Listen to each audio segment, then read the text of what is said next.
Lock down چل رہا ہے اور لاک ڈاؤن میں وہ تمام چیزیں کھل کر سامنے آ رہی ہیں کہ جن کا گزشتہ زمانے میں جن کے بارے میں لوگوں نے سوچا بھی نہیں تھا۔ علماء کرام ان تمام مسائل پر بہت زیادہ غور و فکر کر رہے ہیں جو نئے پیدا ہو رہے ہیں۔ نئی چیزیں جو اس امت کے اندر پیدا ہو رہی ہیں، جو نئے مسائل سامنے آ رہے ہیں، ان کا حل مذہب اسلام کی روشنی میں کیا ہے، وہ تمام چیزیں بیان کی جا رہی ہیں۔ علماء کرام اس سلسلے میں بالکل بھی غافل نہیں ہیں۔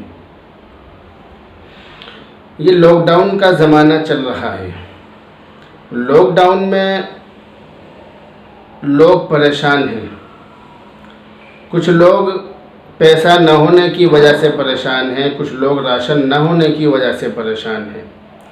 لوگ الگ الگ پریشانیوں میں گرفتار ہیں، اور خاص طور سے وہ لوگ کہ جو اس امت کے علماء جن کو کہا جاتا ہے، جو اس امت کا نچوڑ ہیں، جو اس امت کے رہنما اور سرپرست کہلائے جاتے ہیں، جو بہت کم تنخواہوں پر مدرسوں میں اپنی زندگی کھپا دیتے ہیں، بہت کم تنخواہوں پر مدرسوں میں پڑھاتے ہیں، اللہ اور اس کے رسول کی باتیں لوگوں کو سکھاتے ہیں، وہ لوگ ان دنوں میں شاید پریشان ہوں۔ لیکن پریشان ہوں یا نہ ہوں، مگر بہت سارے مدرسوں کی طرف سے اور بہت سارے لوگوں کی طرف سے کچھ اس طرح کی باتیں سننے کو آ رہی ہیں، اس طرح کی باتیں سننے کو مل رہی ہیں کہ یہ جو لاک ڈاؤن ہے، اس لاک ڈاؤن میں جب ہم کچھ کام نہیں کر رہے ہیں، جب ہم لاک ڈاؤن میں بچوں کو نہیں پڑھا رہے ہیں، تو پھر ہم تنخواہ لینے کے بھی حقدار نہیں ہیں۔ اس طرح کی باتیں سننے کو مل رہی ہیں۔ اس سلسلے میں مادر علمی دارالعلوم دیوبند سے بھی سوال کیا گیا اور بہت سارے مدرسوں سے فتویٰ طلب کیا گیا، تو دارالعلوم دیوبند سے بھی اس کے بارے میں فتویٰ طلب کیا گیا۔ دارالعلوم دیوبند کا جو فتویٰ ہے وہ 5 صفحات پر مشتمل ہے۔ اگر اس کو پڑھ کر سنایا جائے گا تو اس کے اندر بہت زیادہ وقت درکار ہے، اس لیے اس کا خلاصہ اور نچوڑ آپ بہت سادے الفاظ میں سمجھ لیجئے۔ اس کا خلاصہ اور نچوڑ یہ ہے کہ اگر اساتذہ کرام کو مدرسے میں تقرر کرتے وقت، جو مدرسے کے جو استاذ ہیں، ان کو جس وقت مدرسے میں ان کا تقرر ہو رہا تھا، مدرسے میں ان کو رکھا جا رہا تھا، اگر اس وقت یہ طے کیا گیا ہو کہ اگر کسی وجہ سے خدا نہ خواستہ مدرسہ بند ہو جائے، مدرسوں میں تالے لگ جائیں، تو اس وقت کی تنخواہ تم کو نہیں دی جائے گی۔ اگر کسی وجہ سے مدرسوں میں تالے لگ جائیں، پڑھائی بند ہو جائے، تو ان دنوں کی تنخواہ آپ کو نہیں دی جائے گی۔ اور اس بات پر استاذ نے حامی بھر لی ہو، اس بات پر انہوں نے اتفاق کر لیا ہو کہ ٹھیک ہے، ان دنوں کی ہم تنخواہ نہیں لیں گے، تو اگر ایسا کچھ معاملہ طے ہوا ہو تو پھر ان دنوں کی تنخواہ لینا ان کے لیے صحیح نہیں ہوگا، جائز نہیں ہوگا۔ لیکن اگر استاذ کو رکھتے وقت، مدرسے میں متعین کرتے وقت، ان کا تقرر کرتے وقت اس طرح کی کوئی بات سامنے نہ آئی ہو، اس طرح کی کوئی شرط نہ لگائی گئی ہو، تو پھر ان دنوں کی تنخواہ دینا مدرسے والوں کی ذمہ داری ہوگی۔ مدرسے والوں پر لازم ہوگا کہ وہ ان دنوں کی تنخواہ اپنے مدرسے میں پڑھانے والے اساتذہ کرام کو دیں، یہ ان کے اوپر لازم اور ضروری ہے، کیونکہ یہ جو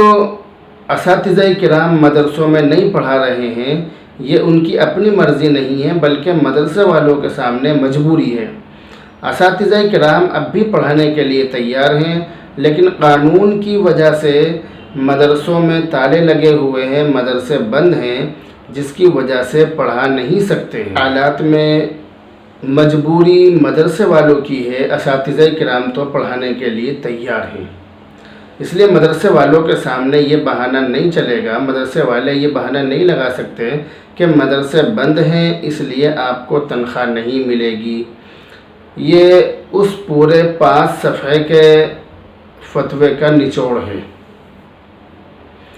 لیکن عوام سے بھی میں یہ اپیل کرنا چاہوں گا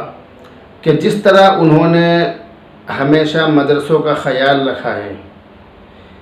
اسی طرح وہ لاک ڈاؤن میں بھی اور لاک ڈاؤن کے بعد بھی مدرسوں کا خیال رکھیں،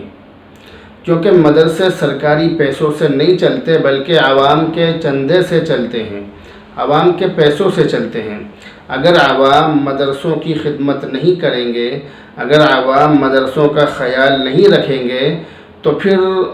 مدرسوں کو چلانا بڑا مشکل کام ہو جائے گا۔ لیکن بہت بڑے افسوس کی بات، بہت بڑے دکھ کی بات یہ ہے، اور اس بات کو میں یہ کہوں گا کہ یہ بہت بڑی بیوقوفی کی بات ہے، یہ اس شخص کے پاگل پن کی بات ہے، اور بات یہ ہے کہ عام طور سے جب کسی کے اوپر مالی پریشانی آتی ہے، جب کسی کی آمدنی کم ہو جاتی ہے، پیسہ آنا کم ہو جاتا ہے، یا کاروبار ختم یا ٹھپ ہو جاتا ہے، یا کاروبار اس کا مندہ ہو جاتا ہے، تو ہم نے خود اس چیز کو محسوس کیا ہے، ہم نے دیکھا ہے لوگوں میں چل پھر کر کہ وہ سب سے پہلے اللہ کے راستے میں دینا بند کرتے ہیں، جبکہ حقیقت یہ ہے کہ مال آنے کا اور رزق آنے کا، پیسہ آنے کا راستہ وہی ہے۔ اللہ کے راستے میں جتنا زیادہ دیں گے اتنا ہی زیادہ ہمارے پاس پیسہ آئے گا، لیکن ہماری سوچ الٹی ہوتی ہے، اور ہم الٹی سوچ کی وجہ سے سب سے پہلے وہی راستہ بند کرتے ہیں جس راستے سے مال آنا ہوتا ہے، جس راستے سے مال آتا ہے۔ ہمارے جو باقی خرچے ہوتے ہیں ان خرچوں میں بالکل بھی کمی نہیں آتی ہے، لیکن اگر کمی آتی ہے تو صرف اللہ کے راستے میں دینے میں۔ ہم اللہ کے راستے میں نہیں دیتے، باقی اپنے خرچوں میں بالکل بھی کمی نہیں کرتے ہیں۔ اس لیے لوگوں سے درخواست ہے کہ لوگ اپنے زکوٰۃ کا پیسہ اور اپنے صدقات اور خیرات کا پیسہ اللہ کے راستے میں ضرور نکالیں، اور مدرسوں کا پورا خیال رکھیں۔ ایسے بہت سارے لوگوں سے ہمارا واسطہ پڑا ہے جنہوں نے اب کے یہ عذر پیش کیا ہے کہ ہم نے اس سال سارا پیسہ غریبوں میں تقسیم کر دیا ہے اور اب ہم مدرسوں کو نہیں دیں گے، اس سال ہم نے مدرسوں کو کچھ بھی پیسہ نہیں دیا، اور آئندہ جب تک لاک ڈاؤن رہے گا ہم مدرسوں میں پیسہ نہیں دیں گے۔ یہ ان لوگوں کی بہت بڑی بیوقوفی کی بات ہے۔ اگر آپ مدرسوں کی 1000 روپے کی رسید کٹاتے تھے تو چاہے اس سال 500 روپے کی رسید کٹائی جائے، لیکن ضرور مدرسوں میں پیسہ دیا جائے، کیونکہ یہ علماء پیدا کرنے کی فیکٹریاں ہیں۔ اگر یہ بند ہو جائیں گے تو پھر آپ کو نماز پڑھانے والا، آپ کی جنازے کی نماز پڑھانے والا، آپ کو نماز پڑھانے والا اور آپ کی نماز پڑھانے والا اور آپ کا نکاح پڑھانے والا کہاں سے میسر آئے گا؟ اس لیے ان باتوں کا خیال رکھا جائے، ان باتوں پر عمل بھی کیا جائے۔ السلام علیکم ورحمۃ اللہ۔